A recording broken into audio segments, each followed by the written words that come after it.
मुझे याद है 25 दिसंबर 2015। और यकीन मानिए डीआईजी साहब से मिलने के लिए मैं 3 दिन लगातार शुभ आ गया। सर हमको यूपीएससी लेवल का गेस्ट बनाना है अपने कार्यक्रम। फिर इसके बाद लगा कि यार ये तो मतलब चीज़ें बिल्कुल हम लोगों से आउट हो रही हैं कि कोविड जैसी आप नहीं कर पाएंगे वहाँ पे, और वहाँ आपके पास कोई भी नहीं आने वाला। एक छोटी सी स्टोरी सुनाता। कंस्ट्रक्शन के दौरान इतनी ज़्यादा तबीयत खराब हो गई थी, हमको नहीं पता था अगर बारिश हो जाती थी बाहर, तूफान आ गया, एक्सीडेंट हो गया या कुछ हुआ है आज। नमस्कार दोस्तों, मैं हूं कार्तिक झा और आप सुन रहे हैं आवाज़ शख्सियत, जहां हम बात करते हैं उन लोगों की जो छोटे कस्बों से होकर बड़ी सोच के साथ कुछ कर दिखा जाते हैं। आज हमारे साथ हैं ऐसे ही एक व्यक्ति जिन्होंने शिक्षा को सिर्फ किताबों तक नहीं बल्कि ज़िंदगी तक पहुंचाया।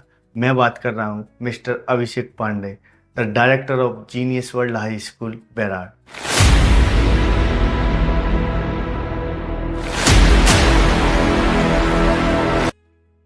दो 2016 में 45 बच्चों से शुरू होकर आज 650 बच्चों का फ्यूचर बनाना, कोविड जैसी मुश्किल घड़ी में भी हार ना मानना। ये कहानी एक सफलता की नहीं बल्कि एक सोच की है, एक सोच जिसने अपने घर वालों के साथ साथ पूरी बेराड़ वासियों को गलत साबित कर दिखाया। तो चलिए शुरू करते हैं आज का episode. Abhishek Pandey, our journey from 45 student to 650 plus futures. So sir, कैसा लग रहा है आपको आज हमारे साथ जुड़कर?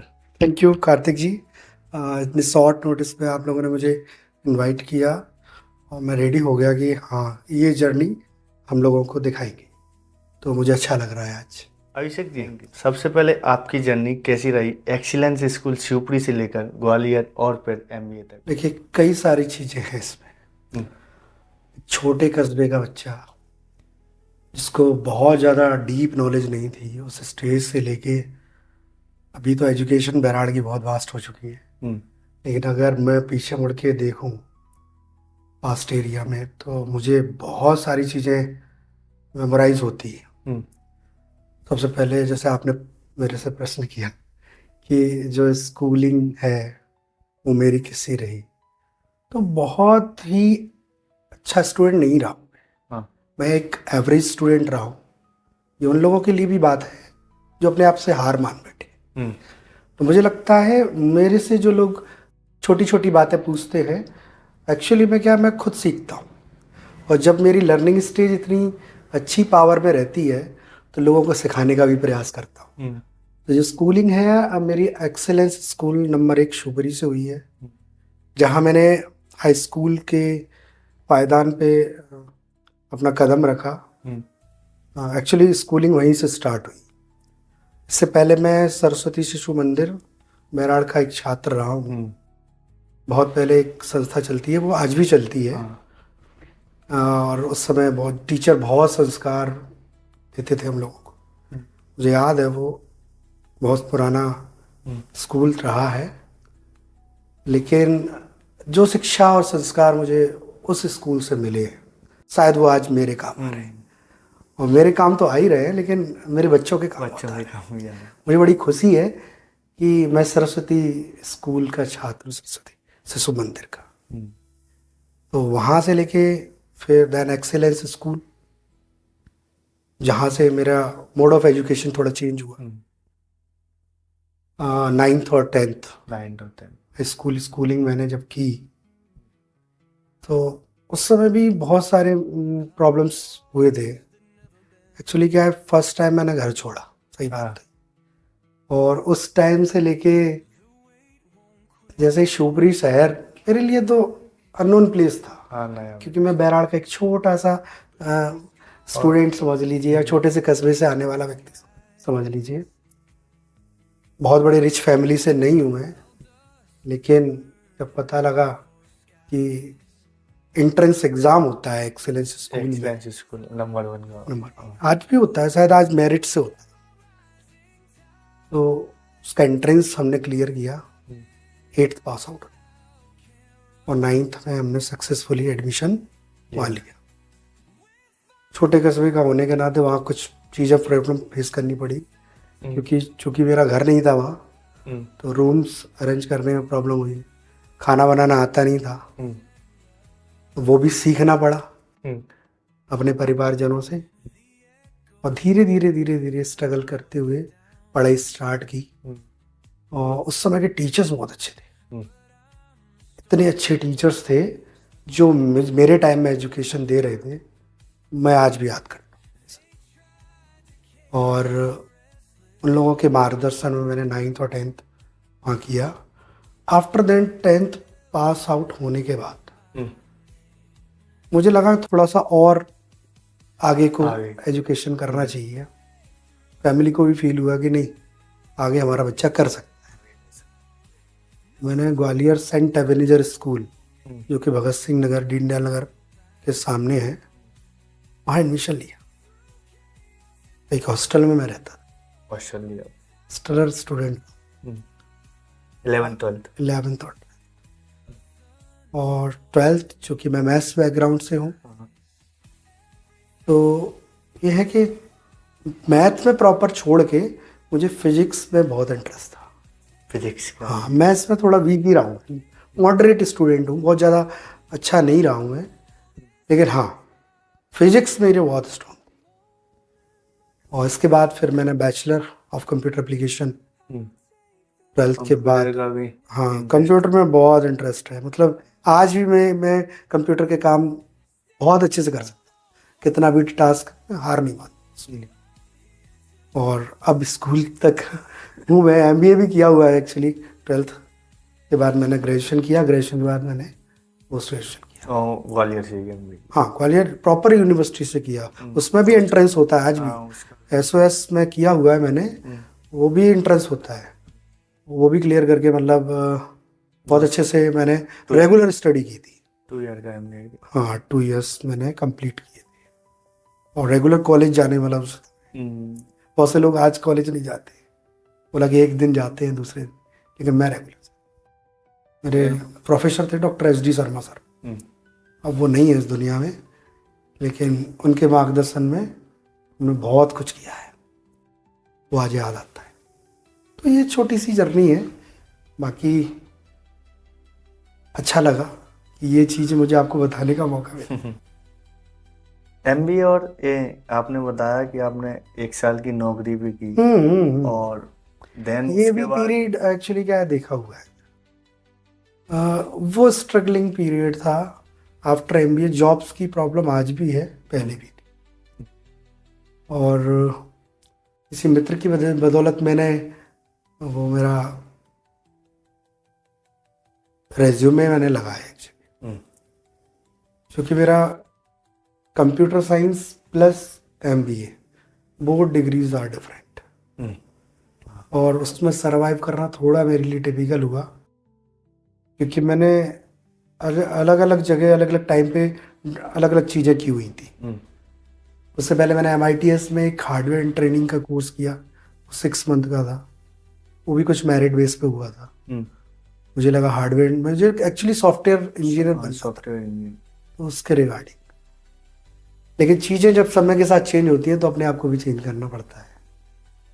तो MBA पास करने के बाद मेरा एक फ्रेंड है, उसने मुझे कॉल किया कि आप क्या कर रहे हैं इस समय, कैसी स्थिति है।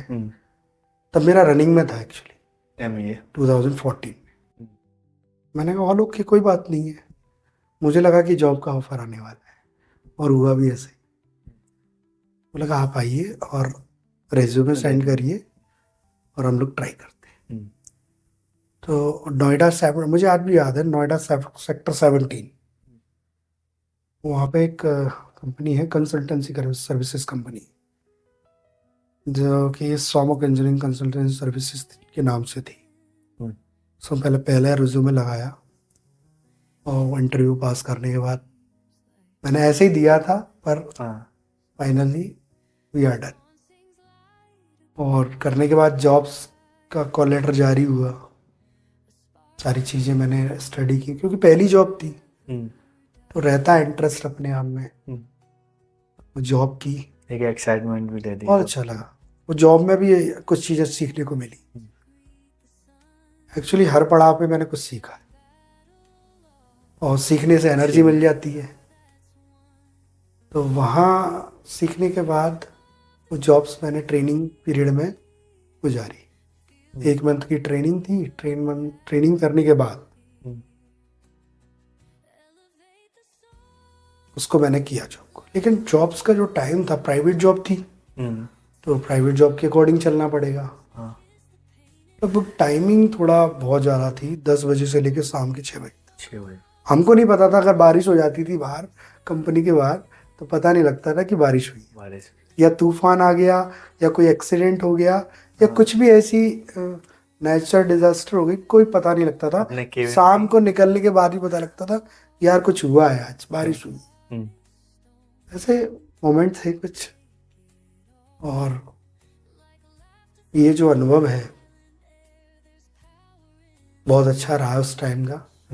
देन उसके बाद मेरी थोड़ा सा क्या 4-5 महीने कंपनी में गुजारने के बाद, क्योंकि कंप्यूटर पे काम रहता था दिन भर और जगह पे ही सारी चाय कॉफी नाश्ता जो चाहिए वो मिलता एक ही जगह, तो हम थोड़ा सा आलसी भी हो गए। ये चीज़ें अपने आप आ रही हैं, अपने आप होके रख रही है, हमें काम ही तो करना है। लेकिन कहीं ना कहीं एक सिनेरियो हमें याद आया कि पैसा ठीक है, पैसा मिल रहा है, चीज़ें मिल रही हैं, लेकिन आप अपनी हेल्थ को तो देखें। वो मेजर इश्यू रहा। सडनली माइंड सेट हुआ कि नहीं, हेल्थ इज़ वेल्थ। मैं बहुत बीमार पड़ गया था। मैंने इसके बाद हम लोगों ने वहाँ से क्विट किया। मतलब इतनी ज़्यादा तबीयत खराब हो गई थी कि पेन होता था, और सबसे ज़्यादा मुझे स्टोमक पेन हुआ है। मुझे वो क्विट करना पड़ा। 6 महीने कितना टाइम? लगभग 4 या 5 मंथ्स मैंने किया, उसके बाद क्विट किया। देन उसके बाद टीचिंग और स्कूल की। हाँ ये भी हाँ उसके देखिए होता क्या है कि जब आप नौकरी से जा चुके होते हैं तो फिर आपको संभलने का थोड़ा सा कुछ जरिया चाहिए। तो फिर मैंने अपना खुद का प्लान ट्राई किया। एक्चुअली क्या है, हमारा एक स्कूल और है जो हिंदी मीडियम स्कूल है बराड़ में ही, वो आंटी चलाती है, आंटी जी थे।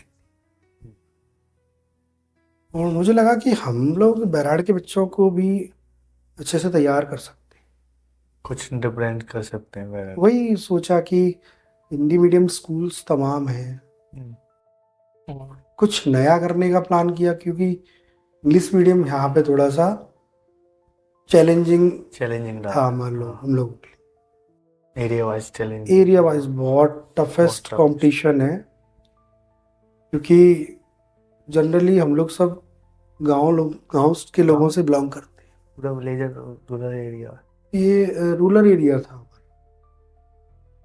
मैंने अपना जो सोच के रखा, फिर वहाँ से मेरे को एक आइडिया आया कि हम लोग को अब कुछ नया करते हैं। मतलब पहले से कुछ, चूंकि MBA किया हुआ था तो फाइनेंशियल चीज़ें समझने में बहुत दिक्कत नहीं हुई, इजीली समझ में आ गया कि क्या करना है, कैसे करना है। देन इसके बाद मैंने पूरा प्लान तैयार किया, स्टडी की मैंने। ग्वालियर के अच्छे अच्छे स्कूलों में जाके मैंने समझा कि कैसे क्या मैनेज होता है, क्या हम लोग कर पाएंगे या नहीं। और अब चीज़ें समझ में आई कि अगर कुछ सोच लिया जाए जिम्मेदारी पूर्वक तो सब कुछ आ सकता है। बस वहीं से हम लोगों ने ये प्लान तैयार किया कि हम लोग एक अच्छा सा इंफ्रास्ट्रक्चर क्रिएट करके और अच्छी एजुकेशन पे काम करेंगे। बस ये प्लान था हमारा। जब आपने 2016 में जीनियस वर्ल्ड हाई स्कूल शुरू किया, सिर्फ 45 स्टूडेंट थे, उस वक्त की क्या प्रक्रिया रही? अब ये भी जर्नी थोड़ा सा क्या है, बहुत टिपिकल रही है। 2016, क्योंकि मेरा 2014 में MBA पास आउट हो चुका था, उसके 4-5 महीने मैंने जॉब की। जॉब करने के बाद मैंने फादर को कॉल किया कि हम लोग नहीं कर पा रहे हैं जॉब, शायद कुछ और ट्राई करना है। तो पिताजी ने बोला कि तुम लोग बहुत हल्के में लेते हो हर चीज़ को, मेहनत लगती है, लेकिन ऐसा नहीं है कि हमें भी पता था कि मेहनत तो करना ही है, किसी भी फील्ड में करना है, क्यों ना खुद के प्लान पे काम किया जाए। जो सही। हमारे घर में भी मतलब चर्चा रहती है, सभी लोग एजुकेशन से जुड़े हुए हैं, हम लोग एजुकेशन एनवायरनमेंट में ही रहे, पूरा जो सिनेरियो है वो एनवायरनमेंट एजुकेशन का ही था एजुकेशनल हमारा। है। तो चीज़ें बहुत जल्दी समझ में आ जाती थी कैसे होगा कैसे करना।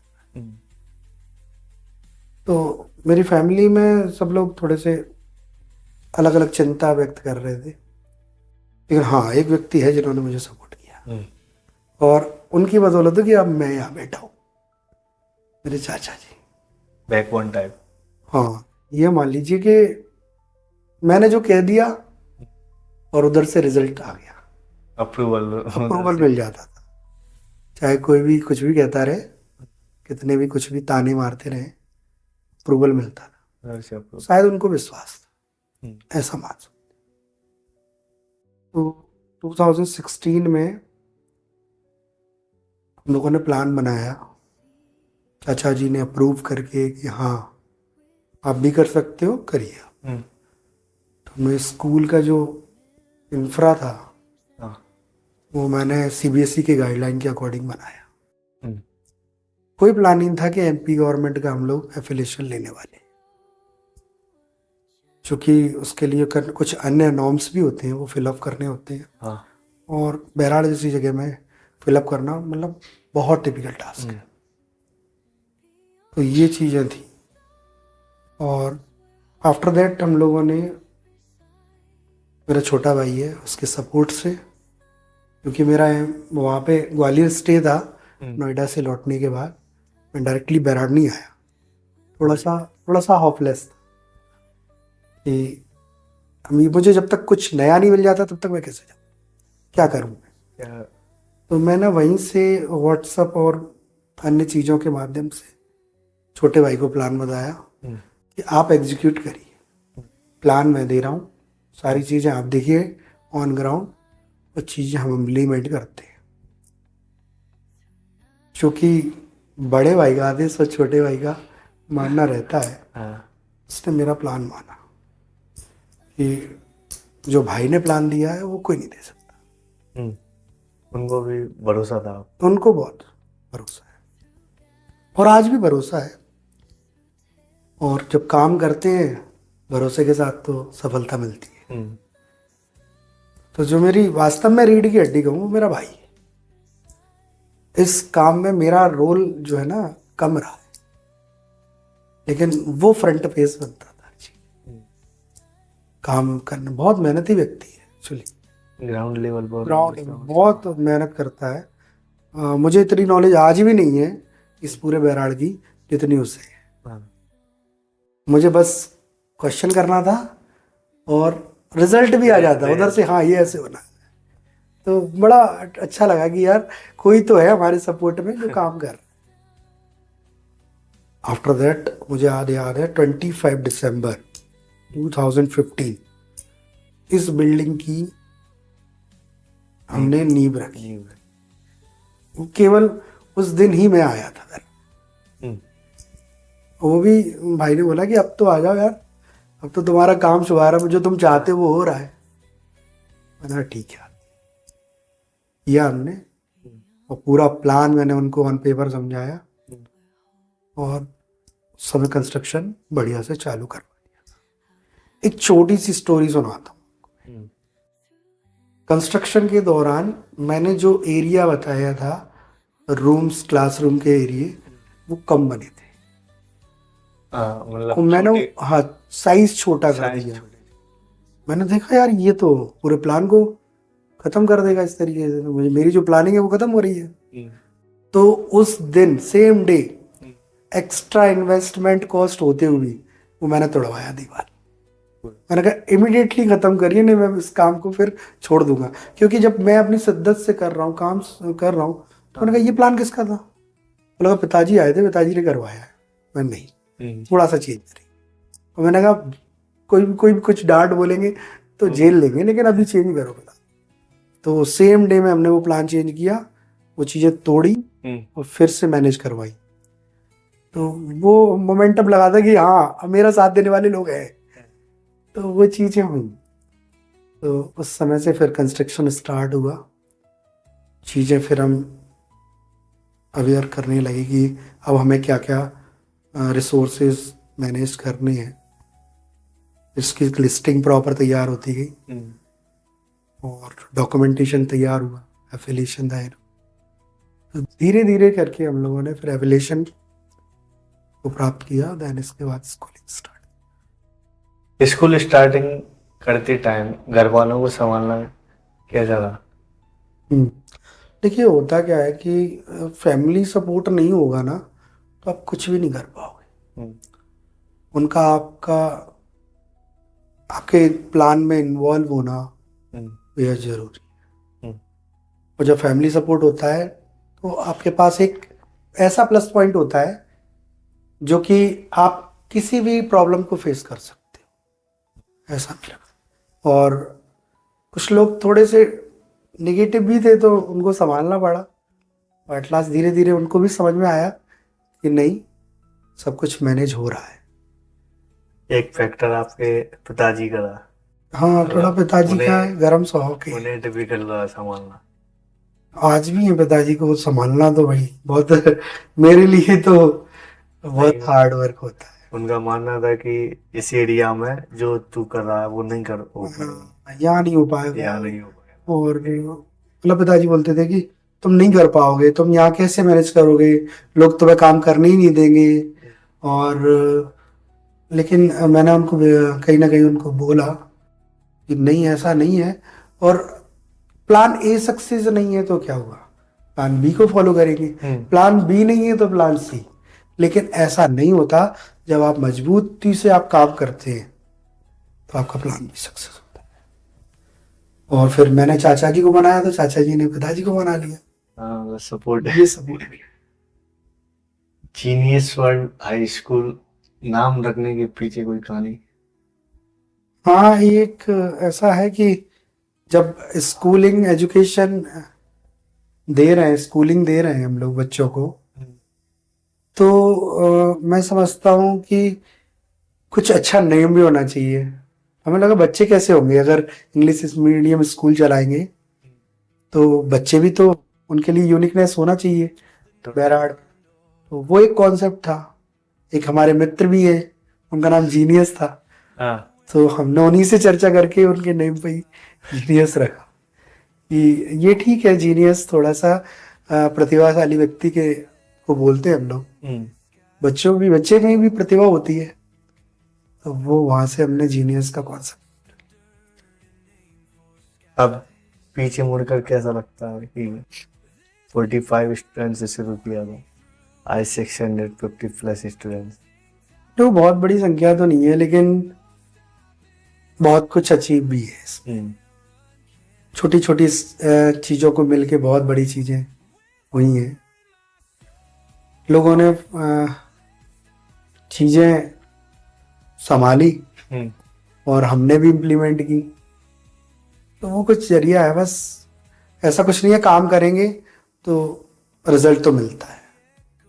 हमने काम किया और हम धीरे धीरे step by step increasing order में आ गए, इतना सा है। शुरुआती दिनों में सबसे बड़ी दिक्कत क्या रही? फंड्स, ट्रस्ट या सिस्टम? फंड्स, ट्रस्ट और सिस्टम। देखिए, सिस्टम हमारे पास बहुत अच्छा था, ट्रस्ट भी हमको थोड़ा सा समेटना पड़ा लोगों से।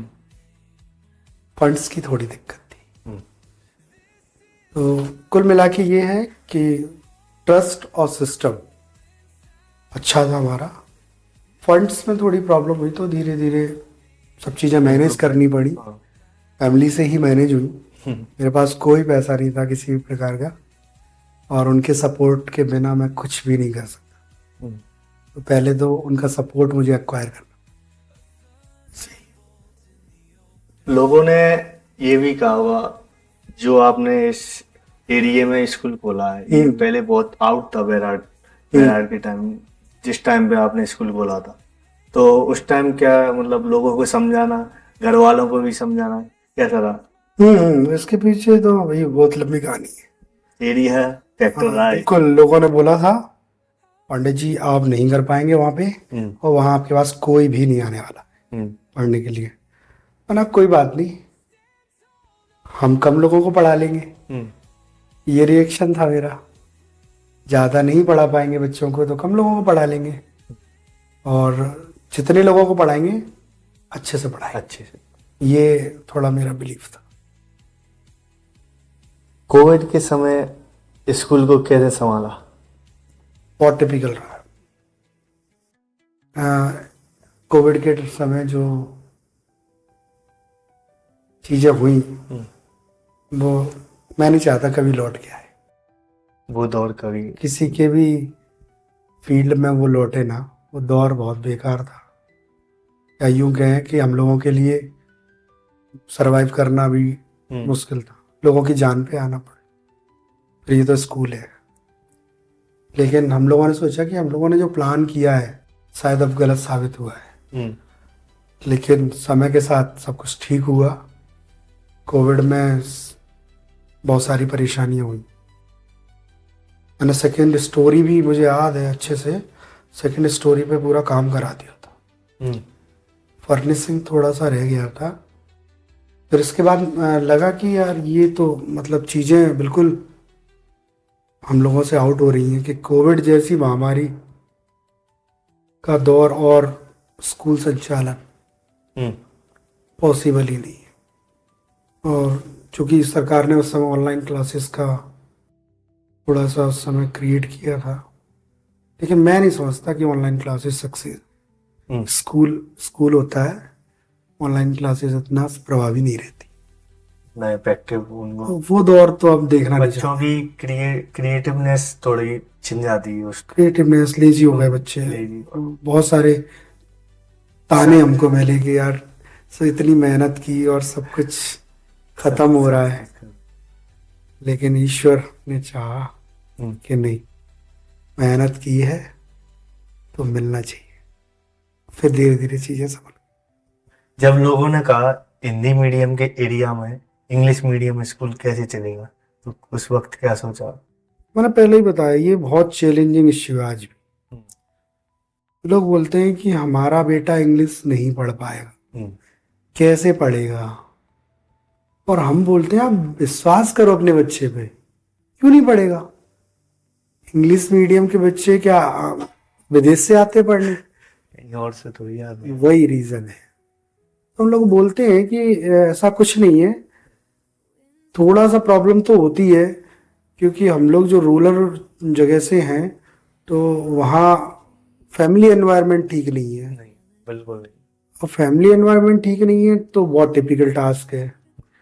अब होता क्या है कि इंग्लिश मीडियम स्कूल है, फैमिली में एनवायरनमेंट ऐसा नहीं है कि वो इंग्लिश को अच्छे से सर्वाइव कर पाए। लेकिन हाँ, स्कूल का एनवायरनमेंट हमने ठीक करके रखा है, जिसकी वजह से बच्चे इंग्लिश मीडियम को भी फॉलो करें। और ऐसा भी नहीं है कि हमें हिंदी मीडियम से कोई प्रॉब्लम है। हिंदी मीडियम में भी अच्छा करते हैं लोग। वो एक लैंग्वेज सब्जेक्ट है, मातृभाषा सब्जेक्ट है, उसको कैसे छोड़ दें। तो इस लिहाज से इंग्लिश मीडियम का हमने जो स्ट्रक्चर तैयार किया और बच्चे तैयार भी हुए हैं। काफ़ी बच्चे बहुत स्ट्रांग तैयार हो चुके हैं। वो इन फ्यूचर बहुत कुछ बनने वाले हैं, ये निश्चित है। बच्चे यही हैं, यहीं के हैं, तो मैं नहीं समझता कोई प्रॉब्लम होने वाली है। वो बच्चे भी बहुत आगे जाने वाले हैं। जब लोगों ने कहा हिंदी मीडियम एरिया में इंग्लिश मीडियम स्कूल नहीं चलेगा, उस वक्त क्या सोचा आपने? बिल्कुल, मैं नहीं मानता ऐसी कुछ चीज़ें होती है। बस बच्चे में थोड़ी सी चीज़ें हमको पुट करनी होती हैं और बच्चा आसानी से सरवाइव करता है। हाँ, एक चीज़ और है, थोड़ा सा फैमिली एनवायरनमेंट ठीक हो जाए बैराड़ में तो मुझे लगता है कि हमारे बच्चे बहुत आगे जाए।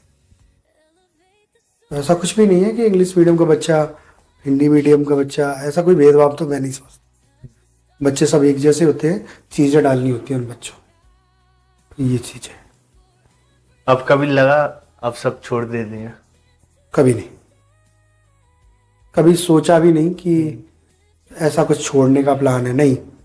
और मेरे अंदर तो डे बाई डे ये मानो एक एनर्जी सी आती है कि अब हमें कुछ नया करना है, अब एक्स्ट्रा देना है, अब कुछ एक्स्ट्रा चीजें रखनी है। तो ऐसा कभी नहीं सोचा। नेगेटिव बातों और आलोचनाओं से खुद को कैसे मोटिवेट किया? एक्चुअली जो लोग नेगेटिव बोलते हैं वो तो स्ट्रेंथ का काम करते हैं हमारी।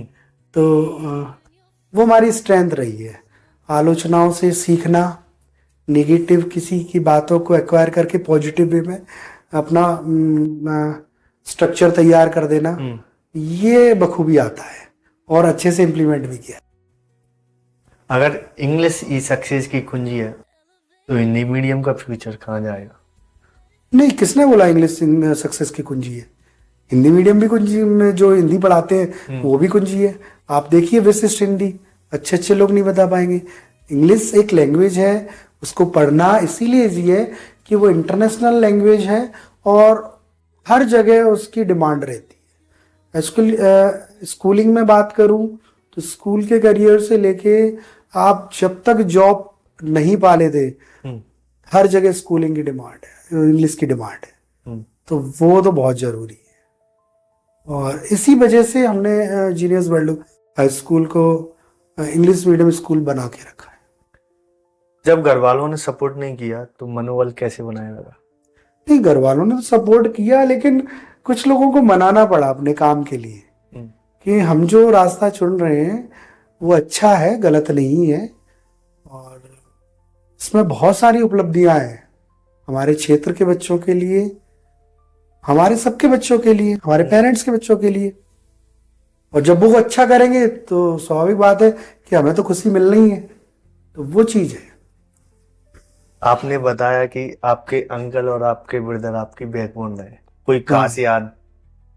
बहुत जगह सपोर्ट किया, कोई एक मोमेंट नहीं है जो मैं आपको सुना दूं, लेकिन दोनों ही ये मानो मेरी रीढ़ की हड्डी हैं और जब तक वो हैं तब तक बहुत आगे जाना है, ऐसा मेरे लिए।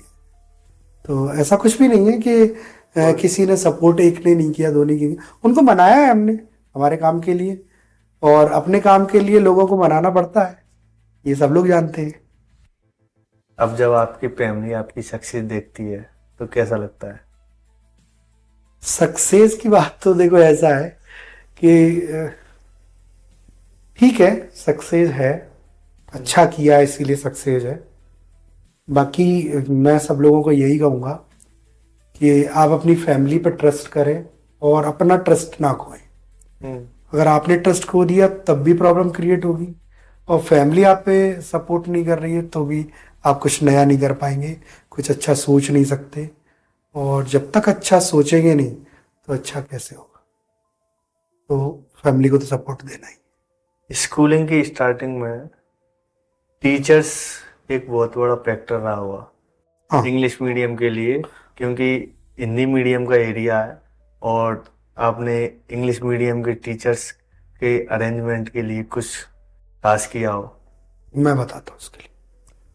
आप मुझे बताइए, क्या बच्चा हमारे यहाँ, तो बहराड़ कस्बे की बात करो, जैसे बच्चा पैदा होता है तो क्या वो इंग्लिश बोलता है? नहीं बोलता ना। हाँ, अब आते हैं हम अपने सिनेरियो पे। जो लोग बोलते हैं कि हिंदी मीडियम का टीचर इंग्लिश मीडियम में नहीं पढ़ाता, बिल्कुल सिरे से मैं इस चीज को खत्म करता हूँ। हाँ, एक टीचर के अंदर एक छोटी सी क्वालिटी होनी चाहिए, सीखने की जिज्ञासा। अगर वो सीखने वाला है तो वो सिखा भी सकता है, अगर वो सीखने वाला नहीं है ना, सिखा नहीं सकता। मैंने कई दफा, आज मुझे लगभग 10 साल हो चुके हैं स्कूलिंग में, कई दफा टीचर्स को उंगली पकड़ के बताया कि ऐसे नहीं ऐसे, और मैंने ये चीजें सीखी हैं। और जब हम ये चीजें सीख चुके हैं तो हमने टीममेट्स को, टीचर्स को, स्टाफ को बता सकते हैं इजीली, कोई बुराई नहीं है। और जब हम चीजें बता रहे हैं तो एक ना एक दिन वो भी पकड़ करेंगे। तो विदेश से तो टीचर आएगा नहीं बेराड़ में, पॉसिबल ही नहीं है, लाके दिखा दीजिए आप। हाँ, इतना जरूर है, जो आपका टीचर है, जो स्टाफ है, वो बिलीवेबल पर्सन होना चाहिए, तभी आप उसके साथ काम कर सकते हैं। और यदि कार्य करवाना चाह रहे हैं आप किसी भी तरीके का, तो उसको एक ट्रेनिंग बहुत जरूरी है, जो कि स्कूल में ही हम लोग देते हैं। मतलब टीचर्स, जूनियर टीचर्स को हम लोग ट्रेनिंग देते हैं, जो हमारी सीनियर फैकल्टी है वो भी बताती थी है कि हमको कैसे काम करना है, स्कूल के अंदर कैसे बिहेव करना है, वो सारी चीज़ें सीखते हैं। और टीचिंग स्किल पे फोकस करना है और एक्टिविटीज़ के थ्रू सिखाना है, ये सबसे बड़ा फैक्टर रहा है मेरे स्कूल का। जो मेन जो पंच लाइन है वो एक्टिविटी बेस्ड एजुकेशन है, और एक्टिविटीज़ हम बहुत सारी कराते हैं। मतलब वेडनेसडे और सैटरडे तो हमारा फिक्स है एक्टिविटीज़ के लिए, और इसमें बहुत अच्छे से बच्चे को एंगेज कराते हैं। हर बच्चा अपना एक यूनिक कॉन्फिडेंस के साथ काम करता है और अच्छे तरीके से वो एक्टिविटी में पार्ट्स करता है। तो ये चीज़ है। पेरेंट्स की थिंकिंग आपने कैसे बदली, उन्होंने जब सोचा कि यहाँ पर इंग्लिश मीडियम के टीचर्स नहीं है? तो मैंने वही बताया कि अब आप फैमिली एनवायरनमेंट देखिए अपना, अपने दादाजी देखिए, फिर आप अपने आप को देखिए, अब आप अपने बच्चे से एक्सपेक्ट कर रहे हैं, तो एकदम से तो कुछ नहीं होने वाला। हाँ, चीजें अगर आप चेंज करना चाहते हैं तो हो जाएंगी। यही बच्चे आगे जाके बहुत नाम करने वाले हैं। ऐसा नहीं है कि इंग्लिश मीडियम का टीचर होना कोई टैग लगा हुआ है, बताइए। नहीं, कोई बहुत बड़ी डिग्री मिली हुई है इंग्लिश मीडियम के लिए? नहीं। कुछ नहीं है।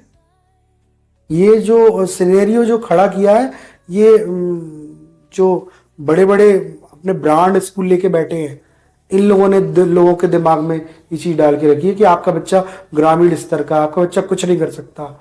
लोगों को इतना धमका के रखा है, डिमोटिवेट किया, एक्चुअली वेरी गुड, डिमोटिवेट किया। उसकी वजह से हमारे बच्चे कुछ नहीं कर पा रहे। और हम ये है कि हम बच्चे को मोटिवेट कर रहे हैं, ना केवल पेरेंट्स को और बच्चे को, दोनों को एंगेज कर रहे हैं कि हाँ हम कर सकते हैं। और हमने किया भी है। पिछला रिजल्ट उठा के देख लीजिए आप, अपना हाई स्कूल 10th का, बेटियों ने क्या बाजी मारी है, बहुत शानदार रिजल्ट दिया हमारी ये बेटी, वो भी इंग्लिश मीडियम में। अब आप बोल नहीं सकते कि ये किसने पढ़ाया, ये उन्हीं हिंदी मीडियम की टीचर्स ने पढ़ाया। तो आप कैसे प्रूफ करोगे आप? ये एक करारा जवाब है। ये बहुत लोगों को सोचना भी चाहिए इसके, लोगों को ये समझना चाहिए कि इतने प्रयास के बावजूद इतनी बेटियां इतना कुछ कर रही हैं। आप सोचिए 90.5.2% पिछली बार हमारे यहाँ रहा है किंजल गुप्ता का। तो ये करारा जवाब है उन लोगों के लिए जो ऐसा सोचते हैं यहाँ कुछ एजुकेशन नहीं है। यहाँ बहुत अच्छी एजुकेशन है। हाँ, आपको और हमको, पेरेंट्स को मिलके काम करना होता है, तभी बच्चा आगे सक्सेस होगा। 2019 का आगाज कार्यक्रम बहुत चर्चित रहा, उसमें आपने बड़े बड़े अफसर IAS बुलाए थे, वो मूवमेंट कैसा रहा? हाँ, वो मेरे जो चीफ गेस्ट, एक्चुअली बच्चों का भी कहना ये था कि सर हमको UPSC लेवल का गेस्ट बनाना है अपने कार्यक्रम। मैंने कहा बच्चा ये टिपिकल है, यहाँ पे कैसे पॉसिबल है? हम लोग कोई जनप्रतिनिधि बुला लेते हैं। बच्चों ने सिरे से मना कर दिया, पता नहीं क्यों, ये क्या मामला। मैंने कहा ठीक है, हम ट्राई करते हैं। मैं समय कलेक्टर साहब थे और SP साहब, दोनों के पास गया अपना लेटर बना के, और मैंने बहुत रिक्वेस्ट की। मैंने कहा सर आप आइए और हमारे बच्चों के कार्यक्रम में एज अ चीफ गेस्ट, बच्चे चाहते। तो उन्होंने बोला यस बिल्कुल, क्यों नहीं आ सकते हम लोग। तो जैसे ही मैंने एड्रेस दिया कि सर बहराड़ आना है, तो उनको ऐसा फील हुआ यार बहराड़, क्योंकि जिले में बहुत सारे काम रहते हैं। एक जिलाधीश जो है उसको बहुत काम है, और उस समय निर्वाचन का काम चल रहा है, कुछ निर्वाचन से रिलेटेड वो लोग काम कर रहे हैं। तो मुझे कलेक्टर साहब ने बोला कि हम लोग ऑनलाइन आपके साथ जुड़ जाएंगे। मैंने बिल्कुल मना कर दिया, नहीं सर, ऑनलाइन अगर चाहते तो फिर हम किसी सेलिब्रिटी को बुला लेते। मैंने कहा नहीं सर, ऑनलाइन की बात नहीं है, मेरे बच्चों की डिमांड है।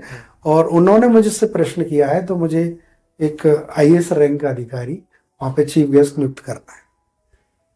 तो कलेक्टर साहब ने मुझे खुद सलाह दी उनके केबिन में कि आप जाइए, मैं आपको अपने रैंक का अधिकारी देता।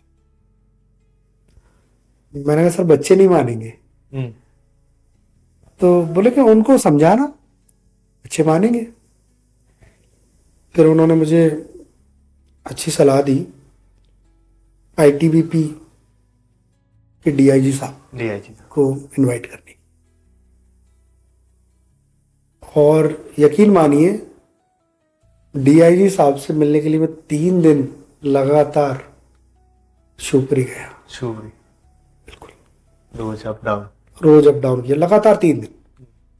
तीसरे दिन मेरी बात हो पाई उनसे। एक्चुअली उनके बहुत प्रोटोकॉल रहते हैं, बहुत हाँ। कस्टडी रहती है उनकी। हाँ। डीआईजी साहब से मिलना बहुत आसान नहीं है। हम्म। उस समय राजीव लोचन शुक्ल जी डीआईजी थे आईटीबीपी के। तो उनसे पहले मुझे कम से कम 3 स्टेज पार करनी पड़ी उनसे मिलने के लिए, और मैं भी इतना अड़ियल था कि मतलब मैं बच्चों की जिद पूरी करके रहूं। तो वेट करता, मैंने कहा सर आएंगे। तो अफसर एक केबिन से दूसरे केबिन में बोलते थे सर से मिल लीजिए, पहले उनसे मिल लीजिए थे। हाँ। जगह जगह चाय कॉफी और नाश्ता हुआ, लेकिन नहीं, मेरा वो जिद थी कि मैं मिल के जाऊंगा, तभी जाऊंगा, मिलना तो है। एट लास्ट उन्होंने मुझे खुद बुलाया कि ये जो व्यक्ति जो 3 दिन से लगातार मुझसे मिलना चाह रहे, इसको आने क्यों नहीं दिया जाए। तो मैं अपना लेटर बना के उनको बोला, उनसे बात हुई मेरी, उन्होंने अच्छे से स्वागत किया मेरा। तो वो भी शिवपुरी के नहीं है डीआईजी साहब, वो भी कहीं बाहर के थे, उत्तराखंड साइड के थे। तो बोला बैराड़ कहाँ है ये जगह। उन्होंने इस तरीके से थोड़ी बात की। मैंने कहा सर बैराड़ एक तहसील बन चुका है और आप आइए। तो उनके लिए डिस्ट्रिक्ट प्लेस भी मायने नहीं रखता, तहसील तो बहुत दूर की बात है। तो उन्होंने बताया कि मेरा वहाँ आना कैसे पॉसिबल होगा। फिर उन्होंने अंदर से किसी को मैसेज भेजा, कोई 2 अफसर आए, उन्होंने बोला कि बैराड़ जो प्लेस है जहाँ मुझे जाना है, वहाँ की एक बार स्टडी करो, क्या है बैराड़ में, ऐसा कैसा माहौल है, वहाँ जा सकते हैं या नहीं जा सकते। उन्होंने रैकी करवाई अपने अफसरों से। उन्होंने फिर ओके रिपोर्ट दी। देन वो उनका कॉल आया मेरे पास कि अभिषेक जी हम लोग आएंगे, आप अपनी तैयारियां सर। एक इंस्पेक्शन टाइप का उन्होंने। हाँ, उन्होंने किया इंस्पेक्शन, और इसके बाद ही उन्होंने मुझे हरी झंडी दी कि हाँ हम अपने बच्चों के कार्यक्रम में जरूर। तो वो जब आए तो बहुत अच्छे से स्वागत किया बैराड़ वासियों ने। उस कार्यक्रम में लगभग 2000 लोग थे उसमें, तो बहुत अच्छी पब्लिक थी। और वो पहला हमारा एनुअल फंक्शन था जो इतनी गैदरिंग के साथ हुआ। आप कहते हैं टीचर्स को स्किलफुल बनाया, लेकिन क्या रूरल टीचर्स मॉडर्न मेथड्स के साथ चल पा रहे हैं? बहुत अच्छे से, कहीं कोई प्रॉब्लम नहीं होती। हमारे बच्चे और हमारे जो स्टाफ मेंबर हैं, टीचर्स हैं, बहुत अच्छे से कोऑपरेट करते हैं, और उन्होंने अच्छा रिजल्ट दिया है, अच्छा करके दिखाते हैं, मेरे सभी टास्क पूरे कर रहे हैं। तो ये तो कोई बात नहीं हुई कि मतलब हमारे टीचर्स रूरल टीचर्स हैं, ऐसा कुछ नहीं है, बहुत अच्छे से काम कर रहे हैं। क्या सिर्फ वर्कशॉप से बदलाव आ सकता है या सिस्टम लेवल सुधारना जरूरी है? दोनों ही बातें हैं, सिस्टम लेवल्स को भी आपको इंक्रीज करना पड़ेगा। हाँ। सिस्टम लेवल को आप इंक्रीज करते हैं तो मैं समझता हूँ आपका जो स्ट्रक्चर है, स्कूलिंग स्ट्रक्चर है, क्लासेस स्ट्रक्चर है, वो कब सभी चीज़ें आपकी बेहतर हो जाएंगी और बहुत अच्छे परिणाम आपको देखने को मिलेंगे। तो स्ट्रक्चर तो सुधारने की ज़रूरत है। क्या ये सही नहीं है टीचर्स जॉब को पैशन की तरह नहीं, सिर्फ एक ड्यूटी की तरह निभाते? ऐसा हर कोई नहीं होता। कुछ टीचर्स अपने जज्बे के साथ काम करते हैं और अपना फ्यूचर भी देखते हैं वो, लेकिन ऐसा नहीं है कि प्राइवेट स्कूल्स हैं इनमें बहुत ज़्यादा फीचर्स रिक्वायर है, नहीं है मेरे मायने से। पर हाँ, जितना आप काम कर रहे हैं उसका रेम्यूनरेशन आपको मिलता है। प्राइवेट स्कूल्स बहुत बड़ी आपको सैलरी तो पे आउट नहीं करते हैं, बैरर लेवल बट पर टीचर्स का फ्यूचर सिक्योर नहीं कह सकते अपन। फ्यूचर सिक्योर नहीं है, लेकिन उन लोगों के लिए अच्छा है जो अपने ज्ञान को अपने घर बैठे बर्बाद कर रहे हैं। हाँ, कोई अगर कोई बच्चा है जो अपना उसके किसी अच्छे सब्जेक्ट पे पकड़ है, तो वो आगे चल के बहुत अच्छा भी कर सकता है। और इसमें एक दो बातें और है। एक तो एक आपको एक ऐसी ट्रेनिंग मिलती है बच्चों के बीच में कि आपको बच्चे भी बहुत कुछ सिखाते हैं, और एक अपने आप को निखारने का आपको एक मौका मिलता है, एक मंच मिलता है जहां आप डेली रूटीन में अपनी चीजें बच्चों को देते हैं। अगर आप बच्चों को कुछ दे रहे हैं तो ईश्वर भी आपको कुछ ना कुछ देगा, ऐसा मेरा मानना। ऐसे में स्टाफ को भी मोटिवेशन कैसे दिया आपने? देखो, स्टाफ में तो हम लोग डे बाय डे मोटिवेशन का काम करते हैं। अगर हम नहीं होंगे तो स्टाफ काम नहीं करेगा, ये बात सही है। लेकिन हाँ, हम लोगों ने अगर टीम वर्क बना के एक अच्छे से काम को दिया है, एक टीम बना के, तो मुझे लगता है कि सारी चीज़ें बेहतर होंगी। हम ये टास्क देते पर डे। मेरा एक रजिस्टर है, वो actually complaint and task register है। उसको मैं जैसे बच्चे होमवर्क करके लाते हैं, पर डे मुझे भी होमवर्क करना पड़ता है कि आज हमको ये चीज़ करनी, और जितने भी लोगों की कंप्लेंट्स होती हैं उनको भी नोट डाउन करना है, क्योंकि कंप्लेंट्स को भी हम लोग बहुत ही, ये समझिए, बहुत टाइटनेस काम करते हैं, तब जाके कंप्लेंट हैंडल होती है। अगर लोकल मीडिया कुछ गलत दिखाए तो आपने उसको कैसे करेक्ट किया, या उनसे कुछ? नहीं, देखिए, लोकल मीडिया से मेरी यही रिक्वेस्ट है और रहेगी भी कि आप चीज़ें पहले जज करें ऑन ग्राउंड। कोई भी चीज़ बिना सोचे समझे किसी भी विद्यालय के बारे में कमेंट करना, टिप्पणी करना बहुत आसान है। टिप्पणी करना, लोगों के बारे में कमेंट करना, हम सब स्कूल वाले बच्चों के हित में काम करते हैं। और यदि हमसे कोई गलती भी है तो उस गलती को आप बैठ के बात कर सकते हैं, उसका समाधान हो सकता है। लेकिन आप अननेसेसरी फेसबुक मीडिया या इंस्टाग्राम हैंडल पे आप कुछ भी लिख रहे हैं किसी भी स्कूल के बारे में, लेकिन वो ठीक नहीं है। चाहे वो शहर का स्कूल हो या बैराड़ का कोई छोटा स्कूल हो, आप पहले जज करिए उनको। अगर वो गलत करते हैं, एक बार बात करिए उनसे। वो मुझे नहीं लगता ऐसा कोई गलत करता। मैं आपके आज चैनल के माध्यम से बता रहा हूं कि चीजें 19-20 होती हैं, लेकिन स्कूल वाले गलत नहीं करते किसी के साथ। तो यदि गलती करते हैं तो बिल्कुल आप बताइए, विद प्रूफ लाइए और हमको गलत साबित करिए, तब आपकी चीजें समझ में आएंगी। तो इतनी सी रिक्वेस्ट है मेरी मीडिया बंधुओं से, ऐसी कोई बात नहीं। आजकल के बच्चों में जो मोबाइल एडिक्शन इतनी बढ़ गई है, उसके बारे में क्या कहेंगे? हाँ भाई, बहुत अच्छा ये क्वेश्चन है। पूरे इस पॉडकास्ट का सबसे अच्छा क्वेश्चन ये है। देखिए, मोबाइल को अकेला स्कूल खत्म नहीं करवा सकता। अगर आप पेरेंट्स हैं, हमसे रिक्वेस्ट करते हैं, हम बच्चे को डांट सकते हैं, समझा सकते हैं और उसके नेगेटिव चीज़ें बता सकते हैं कि अगर आप मोबाइल देखेंगे तो ये प्रॉब्लम क्रिएट होने वाली है। अभी ताज़ा उदाहरण मैं आपको एक बता देता हूँ। हमारे यहाँ की स्टूडेंट है फर्स्ट क्लास का, अभ्यांश शर्मा। उस बच्चे की मोबाइल से आंखें खराब हो चुकी, केवल एक आंख बची हुई है उसकी अभी, और उस आंख पे वो पर्दा लगा। आप सोचिए, मैंने अभी एक बच्चे का उदाहरण दिया, ऐसा हर बच्चा मोबाइल देख रहा है। आज और की जनरेशन बहुत टिपिकल केस है। मैं पेरेंट्स को भी अवेयर करता हूँ, मैसेजेस में भी ग्रुप पे डालता हूँ कि आप अपने बच्चे को हेल्दी फूड खिलाइए, मोबाइल से दूर रखिए। तो मैं समझता हूँ मोबाइल को अगर हटाना है बच्चे के लिए तो पेरेंट्स का साथ होना वजह। कुछ लोग तो अपने बच्चों को इरिटेटिंग चीज़ों से बचने के लिए मोबाइल थमा देते। तो मोबाइल तो समझ लीजिए स्वीट पॉइजन है। वो आपको बच्चे को धीरे धीरे फिनिश कर देगा और एट लास्ट कुछ नहीं बचने वाला। तो मेरा रिक्वेस्ट है आपके पॉडकास्ट के माध्यम से कि प्लीज प्लीज आप अपने बच्चों को मोबाइल से दूर रखें, तभी एजुकेशन में बच्चों को मन लगेगा। और नहीं तो वो दिन दूर रही जब आंखें भी हमारी डैमेज होने वाली हैं और बच्चा भी एक चिड़चिड़ापन महसूस करने वाला है। और कई सारे केसेस आए दिन हम लोग देखते रहते हैं। तो मोबाइल से तो केवल बचा जा सकता है और इसमें पेरेंट्स की भूमिका होना चाहिए। इसमें एक फैक्टर हो रहा है, क्या मोबाइल आज लर्निंग का सबसे बड़ा टूल नहीं बन गया?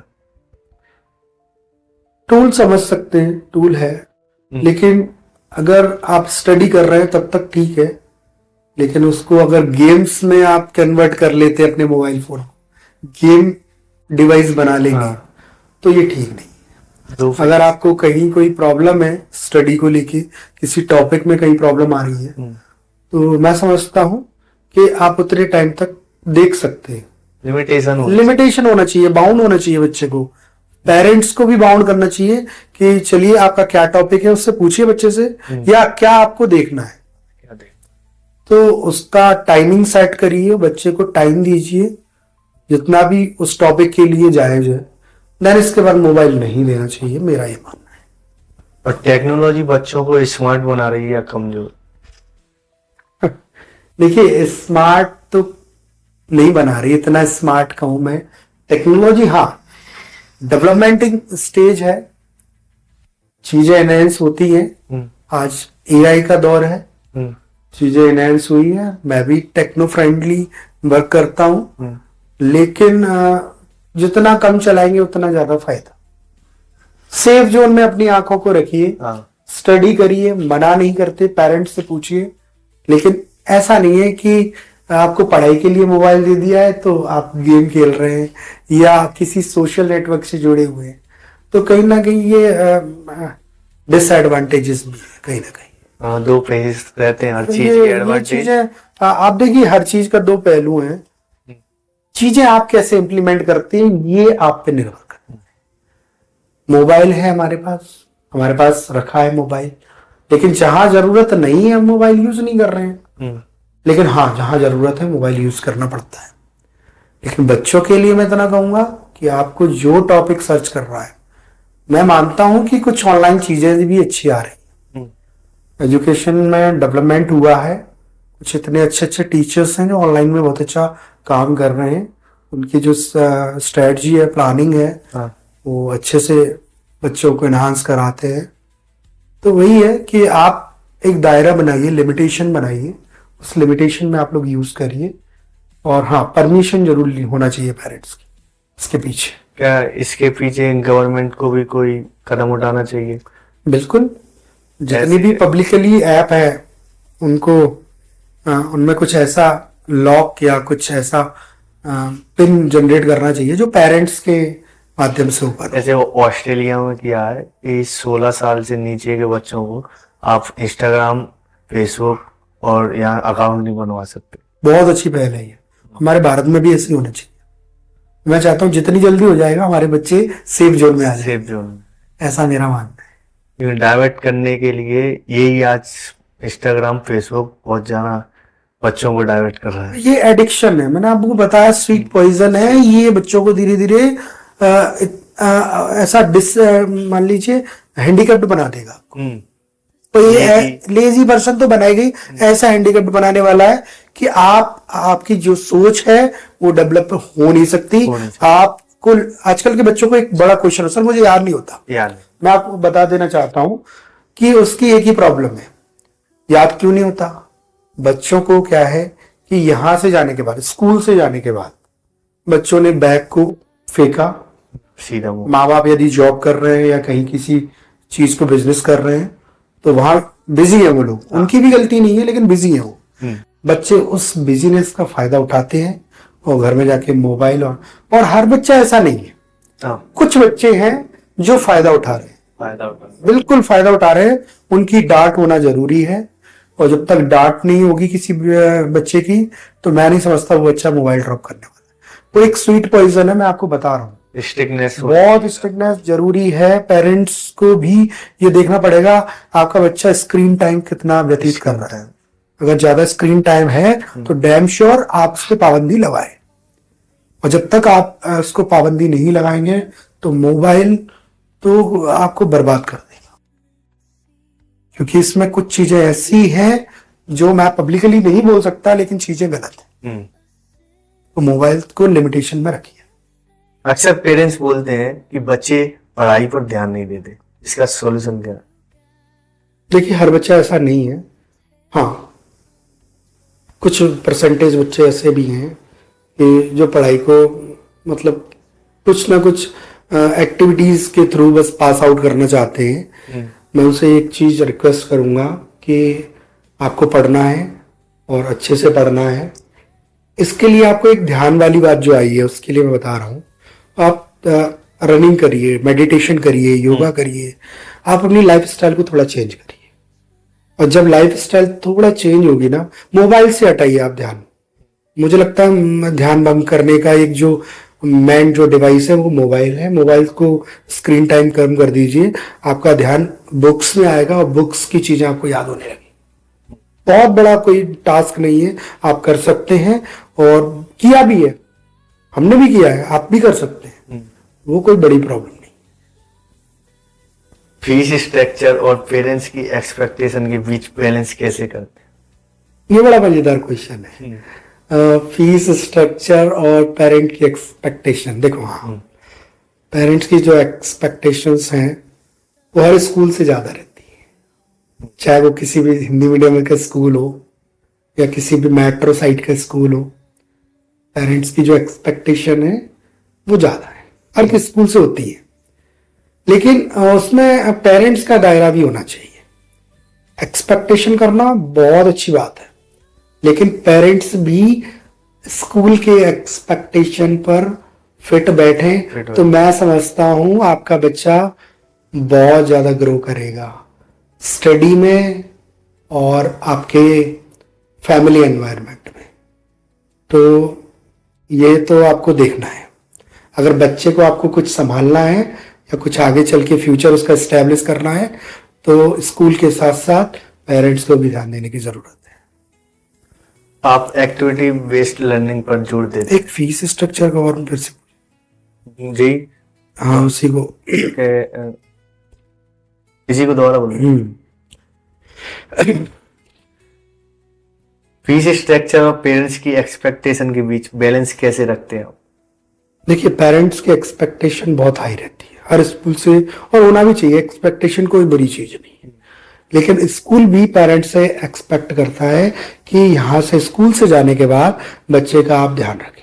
जैसे स्कूल में टीचर्स ध्यान देते हैं और पूरा स्टाफ लगा रहता है बच्चों के पीछे, ऐसे ही फैमिली मेंबर्स में से एक या दो के कोई व्यक्ति को उनको भी बच्चों का ध्यान रखना पड़ेगा। आपका बच्चा क्या लंच ले जा रहा है, आपका बच्चा क्या बैग में लेके जा रहा है, कोई अनवांटेड चीज बच्चे के बैग में रखी तो नहीं है, हाँ, related to work, homework, class work, ये चीजें हैं। बच्चों के प्रति थोड़ा अवेयर होना चाहिए, बहुत जरूरी है। हर पेरेंट्स को मेरा मानना है बैग पर डे बच्चे का चेक करके ही भेजना चाहिए।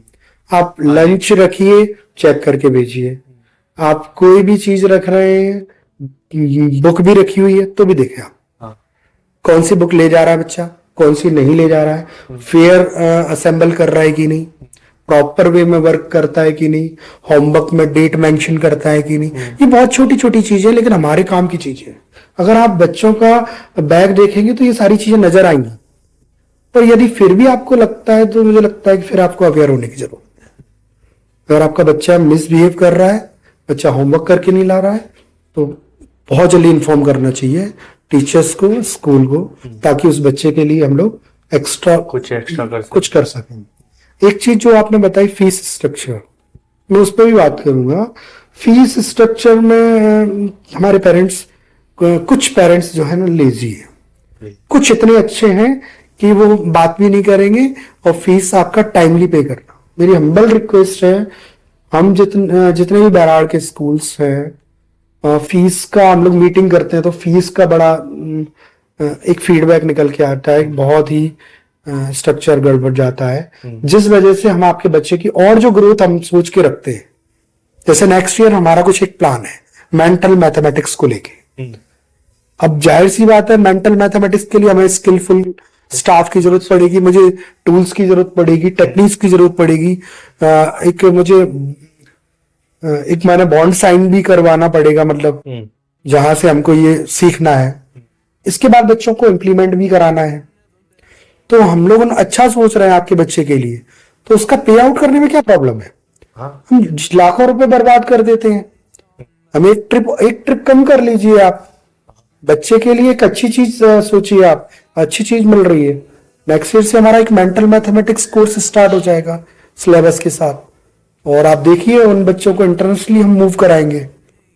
और वैराट जैसी जगह पर अगर ये चीजें हो रही हैं तो पेरेंट्स को भी सहयोग करना चाहिए। बिल्कुल करना चाहिए। मैं चाहता हूं, मेरी रिक्वेस्ट भी है, आप हमारा साथ दीजिए और आपके बच्चे को बनाने का काम हमारा है। आप एक्टिविटी बेस्ड लर्निंग पर जोर देते हैं, क्यों? बहुत जरूरी है। बच्चों को बोरियत फील होती है, आप एक 45 मिनट का लेक्चर लगा के देखिए, नर्सरी वाले बच्चे बोर हो जाएंगे, एक ही मैडम को रख के दीजिए, उनको एक्टिविटीज में एंगेज करिए, उनको स्टेज दीजिए, उनको माइक दीजिए, और जो माइक का फीवर है वो खत्म करिए। आपके पास देखिए बच्चे दौड़ेंगे आपके, किसी भी मंच में जाने से हिचकेंगे या नहीं, किसी भी व्यक्ति के सामने वो अपनी बात रख सकते हैं, गलत नहीं बोलने देंगे किसी को जवाब देने में भी हिचकेंगे नहीं। तो बच्चों के लिए एक्टिविटी इंगेज कराना बेहद जरूरी है। इस दौर में डिजिटल एजुकेशन अपनाना चाहिए या नहीं? बिल्कुल अपनाना चाहिए। मैंने बोला ना, आज एआई का स्टेज आ चुका है, आप अपने बच्चों को सारी चीजें उपलब्ध कराइए, क्योंकि जब तक बच्चा टेक्नो फ्रेंडली नहीं रहेगा वो आगे जाके डिसेबल फील करेगा अपने आप को, क्योंकि दुनिया बहुत बड़ी है। हम यहाँ पर अभी छोटे स्तर से काम कर रहे हैं। मेरा मानना है कि उनको भी हम छोटी छोटी एआई कोड्स वगैरह जो मेट्रो सिटीज में होते हैं हम सिखाएंगे बच्चों को, लेकिन पेरेंट्स हम पे थोड़ा सा बिलीव तो करे। केवल पेरेंट्स का एक ही इश्यू रहता है, सर मेरा बच्चा मेरी बात नहीं सुनता। मैंने बोला कि आप अपने बच्चे की बात क्यों सुना रहे हो, उसकी भी तो सुनो कभी, वो क्या चाहता है। आप उस बच्चे की बात सुनेंगे ना, डेफिनेटली एक दिन आपका बच्चा भी सुनेगा आपकी। और आप नहीं सुनेंगे बच्चे की बात, बच्चे की चीजों को में आप एंगेज नहीं रहेंगे, बच्चा जो स्कूल में वर्क कर रहा है उसको आप देखेंगे नहीं, तो मुझे नहीं लगता कि वो बच्चा सही डायरेक्शन में है। अपने एरिया में और भी जगह ये आता है कि पेरेंट्स अपनी एक्सपेक्टेशन को बच्चों पर थोपते हैं। हाँ, ये कुछ घरों में है ये समस्या, लेकिन मैं वही बोल रहा हूँ कि हम लोग इसके लिए बहुत कुछ कर रहे हैं, बहुत प्रयास करते हैं कि आजकल तो नहीं, ऐसा नहीं है कि हर फैमिली एक जैसी है। कुछ फैमिली बहुत अच्छा काम कर रही है, अपने बच्चों को सेफ जोन देती हैं वो, और अपने बच्चे का एक फ्रेंड बनी है आप। पेरेंट्स तो है, बच्चों का पॉइंट ऑफ व्यू मायने रखना चाहिए, बहुत जरूरी है। बच्चे की सुनिए आप, बच्चा क्या गलत बोल रहा है, बच्चा क्या सही कह रहा है, आप सुनिए। और जब बच्चा कुछ बोलेगा, अपनी चीजें बताएगा, तो आपको ऐसी बातें भी बताएगा वो कि मुझे पापा ये दिक्कत है, मम्मा ये दिक्कत है, आप इसको सॉल्व करिए, मेरे टीचर से बात करिए। तो जब कंप्लेंट आएंगी तो वो मेरे पास आएंगी, तो हम सॉल्व बिल्कुल करेंगे, उसको समझने की कोशिश करेंगे कि बच्चा क्या चाहता है। और हमारी जो मेन थ्योरी है वो बच्चे की है, हम बच्चे के कॉन्सेप्ट को ठीक कर सकते हैं, पेरेंट्स को बता सकते हैं कि भैया ऐसा है, ये इस रास्ते पे इस बच्चे को ले जाइए आप। अब पेरेंट्स की मर्जी है, फिर पेरेंट्स क्या करना चाहिए। डिसिप्लिन और दोस्ती दोनों एक साथ बैलेंस कैसे करें? डिसिप्लिन तो बहुत जरूरी है। डिसिप्लिन अगर नहीं है स्कूल के अंदर तो आपका पूरा मैनेजमेंट डिस्ट्रॉय होने वाला है। पढ़ाई तो छोड़िए, पढ़ाई तो ऑप्शन में ही नहीं आने वाली फिर। तो स्कूल में डिसिप्लिन बेहद जरूरी है, और बाउंडेशन बहुत जरूरी है, टाइम लिमिटेशन बहुत जरूरी है। हर व्यक्ति के लिए, चाहे वो स्टाफ हो, बच्चे हो, उनके लिए लिमिटेशन रखना बेहद जरूरी है अगर आपको डिसिप्लिन रखना है। कोई स्कूल का मूवमेंट, स्टूडेंट का मूवमेंट जो आपके दिल को छू गया? छोटे छोटे बच्चे, मेरा तो हर दिन मतलब दिल को छूने वाला दिन होता है। मेरे जो इतने छोटे छोटे बच्चे, प्यारे प्यारे बच्चे हैं, वो हमें बहुत कुछ सिखाते हैं। वो इवन अपने, मैं छोटी छोटी बातें बताता हूँ आपको, इवन अपने घर की समस्याएं बता देते हैं। हाँ। कि मेरे फादर ने मेरी मदर को ऐसे बोला है। तो आप सोचिए बच्चे कितना एक्स्ट्रा ऑर्डिनरी बच्चे हैं। आप उनके सामने जो भी बातें कर रहे हैं, जो भी आप सीन क्रिएट कर रहे हैं, आपका बच्चा टीचर्स को बता रहा है जाके। तो बच्चे का आईक्यू लेवल तो बहुत शार्प है। कहीं ना कहीं हमको बच्चे के सामने ऐसा फील नहीं होने देना है कि किसी भी प्रेशर को या किसी भी फैमिली मिसबिहेव को आप बच्चे को दिखाएं। अगर आप बच्चे के सामने गलत बोलते हैं तो कई दफा तो हमारे यहाँ बच्चे बोल देते हैं। ये बहुत बड़ी टिपिकल केस है, लेकिन चीजें 19-20 होना चाहिए। बहुत बड़ी लेवल पे चीजें होंगी तो ठीक भी नहीं है बच्चों के लिए, और फिर प्रॉब्लम भी क्रिएट हो। पेरेंट्स को ध्यान देना चाहिए बच्चों के सामने ऐसे इंसिडेंट क्रिएट ना बिल्कुल ऐसी कोई भी बात ना बोले जो बच्चे के दिमाग में घर कर जाए, और बाद में वो टीचर्स को या हमको जाके घर की बात बाहर बहुत बोलते हैं। Please be aware. आने वाले 5 सालों में आप जीनियस वर्ल्ड हाई स्कूल को कहाँ देखना चाहते हैं? बहुत कुछ प्लानिंग है इसके पीछे। जीनियस वर्ल्ड स्कूल से हमने एक कदम और आगे बढ़ाया, जीनियस वर्ल्ड हाई स्कूल हुआ। तो ये कहीं ना कहीं डेवलपिंग स्टेज थी।